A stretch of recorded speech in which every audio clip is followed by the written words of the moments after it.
এই যে আমাদের কেঁচো সার তৈরির যে কেঁচোগুলো আমরা আলাদা করছি, আজকে আমরা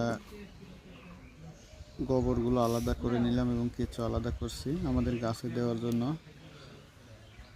কেঁচোগুলো আবার আমার হাউজে দিয়ে দেব এবং এর থেকে যে উৎপাদিত যে গোবর সেগুলো গাছের গোড়ায় গোড়ায় দিব। এই যে আমাদের উৎপাদিত কেঁচো গোবর সার, আর এখানে আরো 2 বস্তা আছে। এই দেখেন একদম ঝুরঝুরে।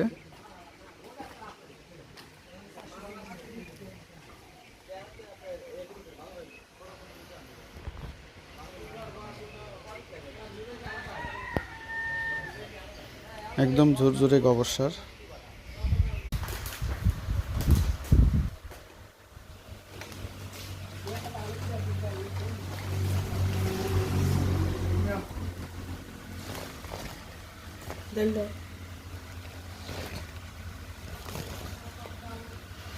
এই যে